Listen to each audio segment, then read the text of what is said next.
mon père, voulez-vous que nous fassions du procédé irrégulier de ces gens-là? La belle galanterie que la leur. Quoi? Débuter d'abord par le mariage? Oh mon Dieu! Que si tout le monde vous ressemblait, un roman serait bientôt fini. Le mariage ne doit jamais débuter qu'après les autres aventures. Il faut qu'un amant, pour être agréable, sache d'éviter les beaux sentiments, pousser le doux, le tendre, le passionné, et que sa recherche soit dans les formes. Premièrement, il doit voir au temple, ou à la promenade, ou dans quelque cérémonie publique, la personne dont il devient amoureux, ou bien être fatalement conduit chez elle par un parent ou un ami et sortir de là tout rêveur et mélancolique. Il cache pour un temps sa passion à l'objet aimé, et cependant lui rend plusieurs visites où l'on ne manque jamais de mettre sur le tapis quelques questions galantes qui exercent les esprits de l'assemblée. Le jour de la déclaration arrive, qui se doit faire dans une allée de quelques jardins, tandis que la compagnie s'est un peu éloignée.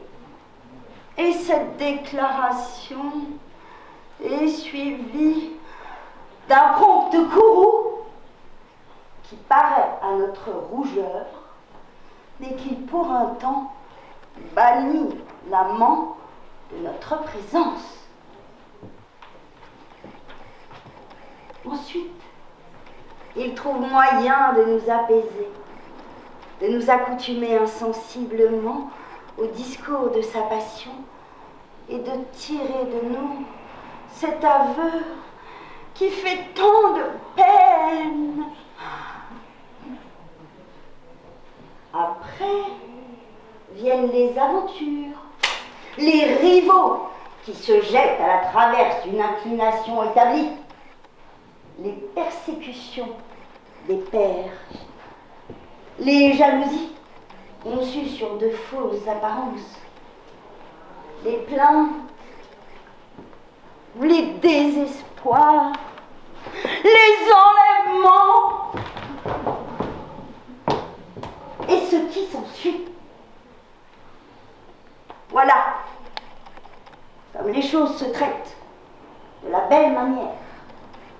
Et ce sont des règles dont en bonne galanterie on ne saurait se dispenser. Mais en venir de but en blanc à l'union conjugale,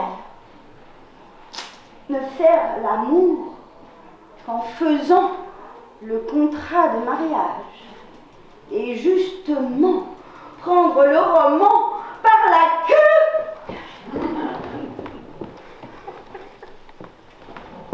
Il n'est rien de plus marchand que ce procédé. Et j'ai mal au cœur de la seule vision que cela me fait.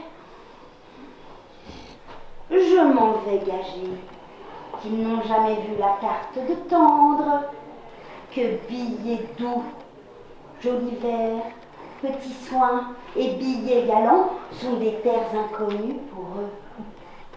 Mais ne voyez-vous pas que toute leur personne marque cela, et qu'ils n'ont pas cet air qui donne d'abord bonne opinion des gens?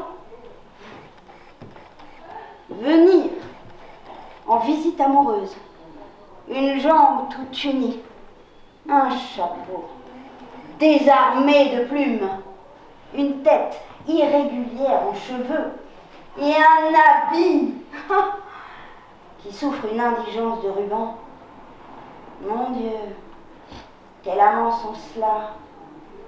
Quelle frugalité d'ajustement! Et sécheresse de conversation. On n'y dure point, on n'y tient pas. J'ai remarqué encore que leurs rabats ne sont pas de la bonne faiseuse et qu'il s'en faut plus d'un grand demi-pied que leur haut de chausse ne soit assez large.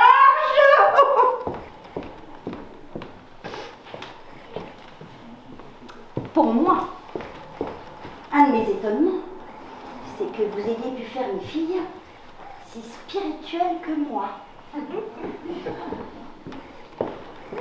Mais c'est que je trouve le mariage une chose tout à fait choquante.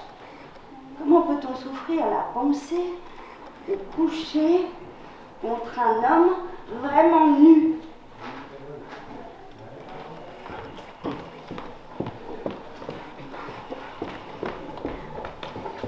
Souffrez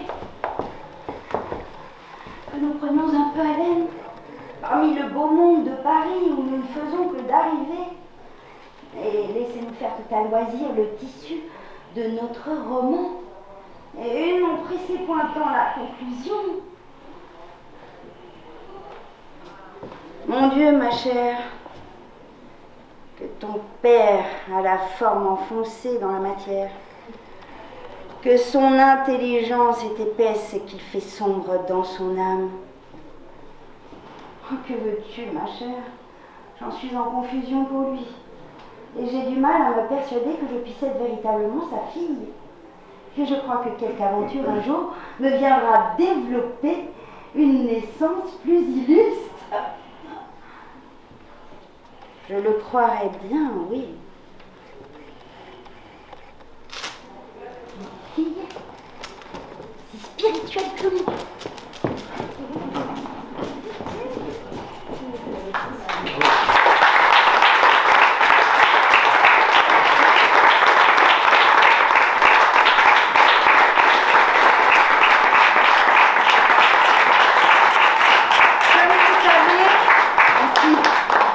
Comme vous savez, ces deux précieuses ridicules vont être prises au piège, puisque les nobles qui voulaient les épouser vont envoyer leur valet, qui va leur faire une espèce de pantomime absolument grotesque. Elles vont tomber dans le panneau, mais finalement, comme c'est une comédie, tout s'arrangerait bien et elles épouseront les prétendants qui n'ont pas eu tout le parcours romanesque qu'elles attendaient.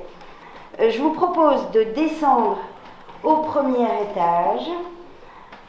Elvire va retrouver Don Juan. Don Juan est un habitué des mariages multiples. Il en est à son 8e femme. Il est parti. Imaginez qu'elle arrive avec ce beau carrosse qui est dans la cour, qu'elle a pris la chaise à porteur qui est face à la chambre. Il a créé un camp retranché car c'est un homme qui est traqué.